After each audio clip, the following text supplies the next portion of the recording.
Hello guys, कैसे हैं आप लोग। आई होप कि आप सभी लोग ठीक होंगे। मैं हूं अभिषेक और आप देखना शुरू कर चुके हैं स्टडी विद अभिषेक।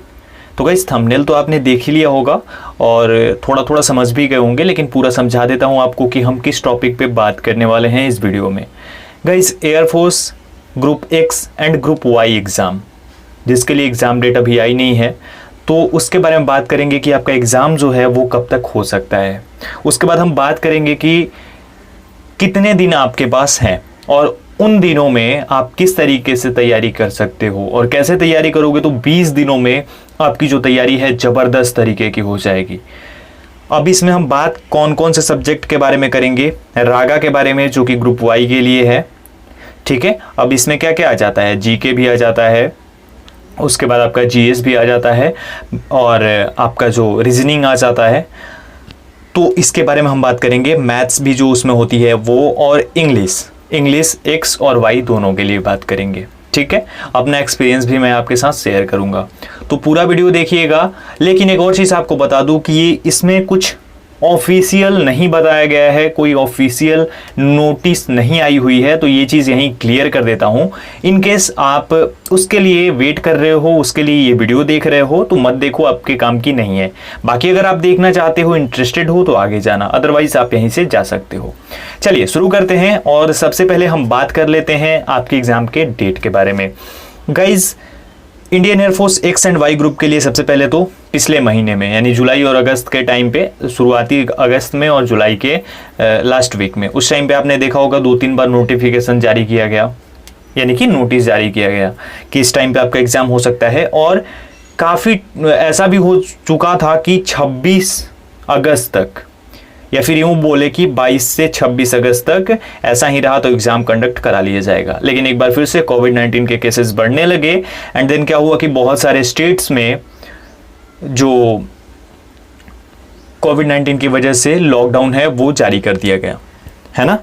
तो गाइस, ये स्टेट लेवल का एग्ज़ाम तो है नहीं कि इसको कंडक्ट करा लिया जाएगा, ये तो पूरे देश का एग्ज़ाम है, पूरे देश के कैंडिडेट्स इसमें पार्टिसिपेट करते हैं। तो इस वजह से एग्ज़ाम की जो डेट दी गई थी वो कैंसिल कर दी गई और उसके बाद से अब तक कोई अपडेट नहीं दी गई है रिगार्डिंग योर एग्ज़ाम। अब हम बात करते हैं कि आपका एग्जामिनेशन कब तक हो सकता है। गाइज, इंडिया 1 और इंडिया 2 के लिए एडमिट कार्ड रिलीज कर दिए गए हैं और सब कुछ सही रहा तो 6 सितंबर को इसका एग्ज़ाम हो जाएगा। अब अगर हम एयरफोर्स के एग्ज़ाम के बारे में बात करें तो सबसे पहले हम बात करते हैं कि डेट्स कब तक आपको मिल जाएंगी। तो गाइस, जहां तक उम्मीद जताई जा रही है तो डेट्स अगस्त के लास्ट वीक में या फिर सितंबर के फर्स्ट वीक में, अगस्त के लास्ट वीक से लेकर के और सितंबर के फर्स्ट वीक तक आपको कोई ना कोई अपडेट मिल जाएगी, नोटिस मिल जाएगी कि आपका एग्ज़ाम होगा तो किस तरीके से होगा, एडमिट कार्ड कब तक रिलीज होंगे, और नहीं होगा तो फिर कब होगा, ये चीज़ मिल जाएगी। अब हम अगर बात करें एक्सपेक्टेशंस के अनुसार कि कब तक एग्ज़ाम कंडक्ट कराया जा सकता है, तो गाइज एक चीज़ मैं बता देता हूँ, ये एक्सपेक्टेड है। गाइज, जहाँ तक एक्सपेक्टेशन है 20 सितंबर तक या उसके बाद, 20 सितंबर या उसके बाद आपका जो एग्ज़ाम है वो कंडक्ट कराया जा सकता है, ठीक है। कब तक? 20 सितंबर या उसके बाद, ऐसा भी बोल सकते हैं 20, 21, 22, इस तरीके से 20 सितंबर के बाद आपका एग्ज़ाम कंडक्ट कराया जा सकता है। अगर इंडिया 1 और 2 का एग्ज़ाम हो जाता है, चीज़ें सामान्य रूप से जारी हो जाती हैं और 31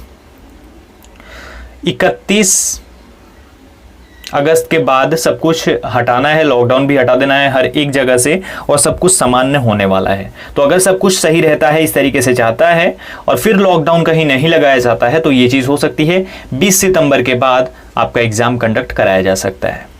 अभी से अगर बात करें तो लगभग 1 महीने का या उससे थोड़े दिन ज़्यादा का टाइम है हमारे पास, है ना।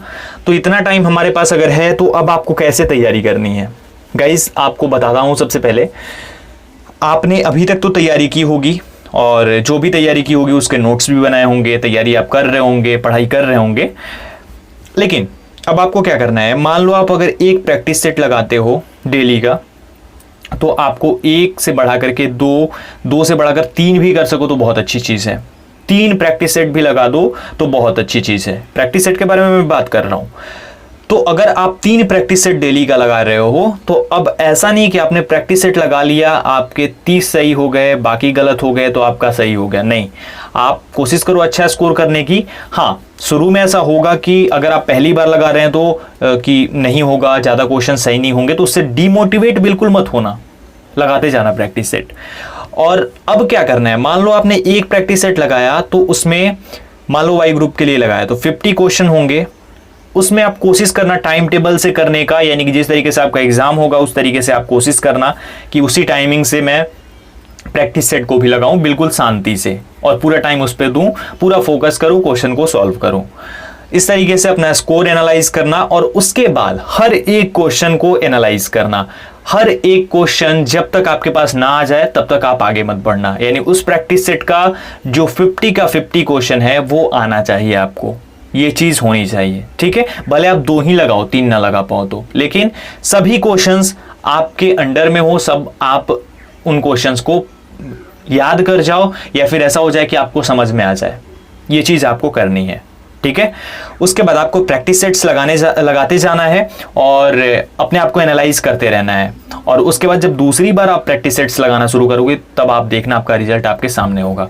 सेकंड चीज़, इंग्लिश में आपने तैयारी की ही होंगी अलग अलग यूट्यूब चैनल्स से, तो इंग्लिश के बारे में मैं आप लोगों से यही बोलूँगा कि इंग्लिश की तैयारी आपने जिस तरीके से की है बहुत अच्छी बात है, लेकिन अब इंग्लिश के लिए प्रैक्टिस सेट्स भी लगाना शुरू कर दो। 20 क्वेश्चंस का, एक्स ग्रुप हो, वाई ग्रुप हो, जिसके लिए भी। और प्रैक्टिस सेट अगर आप लगा रहे हो तो बिल्कुल उसी तरीके से हर एक क्वेश्चन आपको आना चाहिए। बाकी आप कोशिश करो 1 वर्ड्स को याद करने का, और साथ ही साथ जो एंटोनियम्स और सिनोनियम्स हैं उन सभी को याद करने का कोशिश करो। और एक बुक मैंने आपको बताई थी लूसेंट की, जो इंग्लिश के लिए, वो अगर आप ले लेते हैं या फिर आपके पास है तो बहुत अच्छी बात है। उसमें जो भी प्रीपोजिशन दिए गए हैं और अलग अलग टॉपिक से जो दिए गए हैं उन सभी को पढ़ जाओ। और एक चीज़ मैं बताऊं, एयरफोर्स के एग्ज़ाम में इंग्लिश कोई टफ लेवल का नहीं होता है। अगर आप थोड़ा अच्छे से पढ़ाई करोगे तो 16 नंबर तक स्कोर कर दोगे आराम से, 15+ कर दोगे। अब देखिए, अगर आप वाई ग्रुप के लिए तैयारी कर रहे हैं तो आप 15 इसमें स्कोर कर देते हैं या 15+ कर देते हैं, देन आपके पास जो आपका रागा होगा, रीजनिंग एंड जनरल अवेयरनेस, तो इसमें क्या होता है 7 क्वेश्चन के आसपास जीके के होंगे, 6-7 क्वेश्चन होंगे आपके मैथमेटिक्स के, और बाकी के जो क्वेश्चंस होंगे वो आपके रीजनिंग होंगे। यानी कि जो बाकी 16-17 क्वेश्चन होते हैं वो रीजनिंग के क्वेश्चन होते हैं। तो वो क्वेश्चन अगर आप पकड़ लेते हो, रीजनिंग को अगर 15+ पकड़ लेते हो ना, फिर आप आराम से एग्जाम को क्वालिफाई कर लोगे। तो आप रीजनिंग पे ज़्यादा से ज़्यादा फोकस करो, मैथमेटिक्स भी पढ़ो, जीके भी पढ़ो, जीएस भी पढ़ो, लेकिन इसके लिए टाइमिंग कम रखो और आपकी जो रीजनिंग है उसमें ज़्यादा टाइम दो। रीजनिंग बहुत महत्वपूर्ण है आपके एग्जाम के लिए, और साथ ही साथ इंग्लिश उतना ही ज़्यादा महत्वपूर्ण है अगर आप एग्जाम क्रैक करना चाहते हो तो, खासकर जो वाई ग्रुप का एग्जाम है वो क्रैक करना चाहते हो तो। और इस तरीके से करोगे तो आप आराम से एग्जाम को क्रैक कर लोगे। बाकी सारी ऐसी डिटेल्स हैं, फिजिक्स और मैथमेटिक्स के बारे में बात नहीं करूंगा एक्स ग्रुप के, क्योंकि वो टॉपिक मैं लेता नहीं हूं और पढ़ाता भी नहीं हूं, तो मैं क्या बात कर सकता हूं उसमें। तो आपने जो भी तैयारी की होगी अच्छी ही होगी, लेकिन ये चीज़ आप करो, आपको रिजल्ट देखने को मिलेगा। बाकी अगर कोई सवाल हो, सजेशन हो, आप कमेंट सेक्शन में कमेंट कर सकते हो।